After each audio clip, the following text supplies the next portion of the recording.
வலையொலி தமிழ் உறவுகளை வணக்கம்.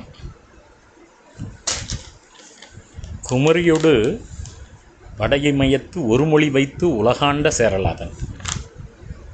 குமரியிலிருந்து இமயம் வரை தமிழ் என்கிற ஒரு மொழியை வைத்து இந்த இந்திய நாடு என்கிற உலகத்தை ஆண்டவன் சேரலாதன் என்றால், இந்திய நாட்டினுடைய தேசிய மொழியாக, இந்திய நாட்டினுடைய அலுவலக மொழியாக, இந்திய நாட்டை ஆளும் மொழியாக தமிழ் இருந்திருக்கிறது என்பதை சிலப்பதிகாரம் வாழ்த்துக்காதையினுடைய முதல் 3 வரிகள் சுட்டி காட்டுகின்றன. ஒரு மொழி வைத்து உலகாண்ட சேரலாதன் அப்படிங்கிற தொடரை நுட்பமாக கவனிக்கிறோம். தமிழ் இன்றைக்கு தென்னாட்டில் தேய்ந்து கிடக்கிறது. ஆனால் கிமு கிபி காலங்களிலே இந்திய நாடெங்கும் பரவி இருந்தது. பிராகிருத் போன்ற மொழிகளெல்லாம் தமிழினுடைய வட்டார வழக்குகள் என்றெல்லாம் மொழியியல்காரர்கள் கூறுவதற்கு சான்றாக சிலப்பதிகாரமும் இங்கே குறிப்பிடுவதை நாம் கவனிக்கிறோம். மிக நுட்பமாக கவனிக்கிறோம் நண்பர்களே. அது மட்டுமில்லை, அன்றைக்கு செவ்வியல் காலத்து தமிழர்கள் யவன நாட்டையும் ஆண்டு இருக்கிறார்கள். சிலப்பதிகாரத்தில் இன்னொரு இடத்துல வருகிறது நண்பர்களே, வன் சொல் யவனர் வளநாடு ஆண்டு அப்படிங்கிற தொடர் வருகிறது. வன்மையான சொல்லை பேசுகிற கிரேக்க நாட்டை ஆண்டவன் சேரலாதன், அவனுடைய முன்னோர்கள் என்கிற அந்த தொடரை பார்க்கிறோம். பொன்பொடு நெடுவரை புகுந்தோன் ஆயினும், பொன்வரை பொன்மலை என்றெல்லாம் இமயத்தை சொல்லுவார்கள். அந்த இமயத்தில் புகுந்து இடையில் இருக்கக்கூடிய எல்லா மன்னர்களையும் வெற்றி பெற்றவன் என்றும் நாம் கவனிக்கிறோம். அப்படியானால் செவ்வியல் கால தமிழர்கள் மேற்கு நாட்டையும் ஆண்டு இருக்கிறார்கள், இந்திய நாட்டினுடைய வடபகுதியையும் ஆண்டு இருக்கிறார்கள் என்பதற்கான சான்றுகள் நம்மிடம் காண கிடக்கின்றன. வெல்போர் தந்தமிழ் இகழ்ந்த ஆரிய மன்னர் கண்டனை. தமிழை இகழ்ந்த ஆரிய மன்னர்கள் செல்வத்தை இழந்து எப்படி இழிநிலை உற்றார்கள் என்பதை நீ பார்த்தாய் என்றெல்லாம் அங்கே சிலப்பதிகாரத்தில் மாடலமறையோன் கூற்றாக ஆசிரியர் மிக நுட்பமாக வைத்திருக்கிறார் நண்பர்களே. அது மட்டும் இல்லை நண்பர்களே, இலங்கையிலிருந்து கயவாக மன்னன் வருகிறான். நான் அந்த இமயவரம்பனுக்கு விழா நடத்துகிறேன், அந்த விழாவுக்கு நீ வர வேண்டும் என்கிறான். மிக நுட்பமாக கவனிக்க வேண்டும். கண்ணகி கோட்டம் என்பது பிறகு, இன்றைக்கும் சிங்கள மொழியில் பல வகையான நாட்டுப்புற பாடல் இருக்கக்கூடிய பத்தினி வணக்கம், கண்ணகி வணக்கம் இருக்கிறது. பௌத்த கடவுளாக அங்கு பார்க்கிறார்கள் என்பது வேறு செய்தி நண்பர்களே. சிலப்பதிகாரத்தை பொறுத்தவரை இந்திய நாட்டில் இருக்கிற அத்துணை மன்னர்கள் வந்து அங்கே அவனுக்கு கப்பம் கட்டினார்கள். அதெல்லாம் நம்ம படிச்சிருக்கோம், கேள்விப்பட்டிருக்கோம்.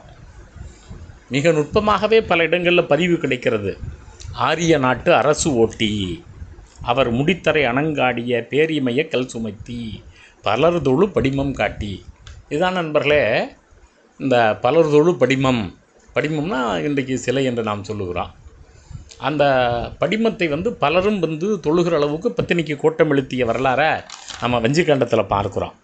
ஆமாம், இந்த கடல்வாகு இலங்கை கயவாகு வேந்தனும்னு சொன்ன முன்னாடியே, எந்நாட்டு ஆங்கன் இமய வரம்பவன் நன்னாள் செய்த நாளணி வேள்வியில் வந்து ஈக, நீ வந்து அந்த விழாவில் கலந்து கொண்டு ஈகை செய்ய வேண்டும் என குறிப்பிட்டதையும் நம்ம கவனிக்கிறோம்.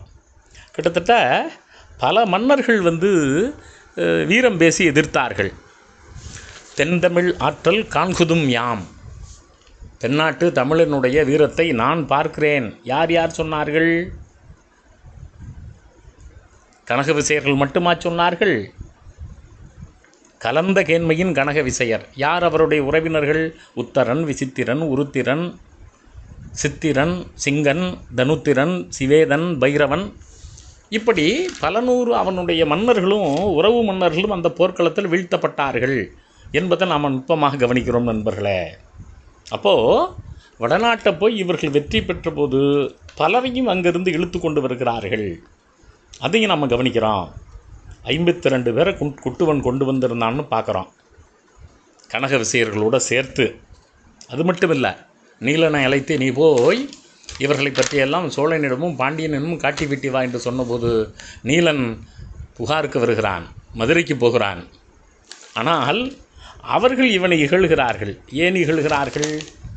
போர்க்களத்தில் இவர்களெல்லாம் எப்படி ஓடி ஒளிந்தவர்கள், அதையும் நாம் நுட்பமாக கவனிக்கிறோம் நண்பர்களே. சேரலாதன் இங்கேருந்து போர் தொடுத்து சொல்லுகிறான். போர்க்களத்தில் அவர்கள் வீழ்த்தப்படுகிறார்கள். அவர்கள் வீழ்த்தப்பட்ட போது அத்துணை பேரும் சாதாரண துறவிகள் போல ஓடுகிறார்கள். பாடகர்களைப் போல கையில் இசைக்கருவிகளை ஏந்தி கொண்டு ஓடுகிறார்கள். அது மட்டுமா, கையில் கமண்டலத்தை எடுத்துக்கொண்டு ஓடியவர்கள் இருந்தார்கள். அப்போ நாங்கள் இசைக்கலைஞர்களை நீ ஒன்றும் செய்ய மாட்டாய் என்பதற்காக நாங்கள் இசைக்கலைஞர்களைப் போல ஓடுகிறோம். இன்னும் சமணத்துறவிகளைப் போல இப்படி பல்வேறு துறவு எடுத்து இவர்கள் ஓடியவர்கள், இவர்களை கொண்டு வருவது நியாயமா என்று இகழ்கிறான் சோழனும் பாண்டியனும். அதையும் நாம் கவனிக்கிறோம். அதாவது பல முறை இவர்கள் போய் அவர்களை வெற்றி பெற்றிருக்கிற காரணத்தினாலே தான் இவர்களை வெற்றி பெறுவது பெரிய செய்தி இல்லை என்பது போல அவனை இகழ்ந்து உரைத்ததை நம்ம பார்க்குறோம். அப்படியானால் தமிழர்கள் அந்த காலத்தில் வட இந்தியர்களை பலமுறை வெற்றி பெற்றிருக்கிறார்கள். பலமுறை இமயத்தில் விற்பொறி, கயல்பொறி, புலிப்பொறி பொழித்திருக்கிறார்கள். அதற்கான சான்றுகள் நம்முடைய செவ்வியல் காலத்தில் நிறைய கிடைக்கின்றன. அப்போது இந்த மாதிரியான சிறப்புகளெல்லாம் தமிழர்களுக்கு செவ்வியல் காலத்தில் இருந்தது நண்பர்களே. நாம் இன்றைக்கு விடுதலை காலத்தில் வாழ்கிறோம். விடுதலை காலத்தில் அத்தகைய ஒரு வாய்ப்பு நமக்கு இருந்திருக்கவில்லை என்பது காலத்தினுடைய ஒரு கொடுமையாக இருக்கிறது. இன்றைக்கு தமிழ் ஆட்சி மொழியாக, தன்னாட்சி மொழியாக இருக்கிற வாய்ப்பே இல்லை என்பது மிகவும் கொடுமையான ஒன்றாக இருக்கிறது. அப்படியானால் ஒன்றை நாம் நுட்பமாக கவனிக்கிறோம். தமிழர்கள் வடவர்களை வெற்றி பெற்றவர்கள். இதை யார் கூறுவது? கூறுகிற மாடல மறையோன் ஒரு பார்ப்பனன். சேரலாதனாலே அல்லது செங்குட்டுவனாலே எடைக்கு எடை தங்கம் கொடுத்து காப்பாற்றப்பட்டவன். அவன் நாடு முழுவதும் குமரி முதல் இமயமறை சோழ நாடு, சேர நாடு, பாண்டிய நாடு என சொல்லி கதை சொல்லியாக சிலப்பதிகாரத்தில் வருகிற ஒரு கதை மாந்தன். அவன் வழியாக இந்த செய்திகளெல்லாம் நமக்கு சொல்லப்படுகின்றன அப்படிங்கிறத நம்ம கவனிக்கிறோம். அப்போது பலரும் அன்றைக்கு தோற்றோடி இருக்கிறார்கள் சேர மன்னன் முன்னாலே. அதை இகழ்ந்திருக்கிறார்கள் பாண்டியர்களும் சோழர்களும். இது என்ன பெரிய வெற்றி, இவர்களை வெல்லுவது ஒரு பெரிய வெற்றியா என்றெல்லாம் கூறுவதையும் நாம் நுட்பமாக கவனிக்கிறோம். அந்த வகையிலே தமிழ்நாடு வடநாட்டை வென்று பல்லாயிரம் ஆண்டுகள் ஆண்ட நாடு. அதனாலே தான் அசோகருடைய ஆட்சியிலே வரைபடத்தில் பார்த்திங்கன்னா தமிழ்நாடு தனியாக இருக்கும். அக்பருடைய ஆட்சியில் பார்த்திங்கன்னா தமிழ்நாடு தனியாக இருக்கும்.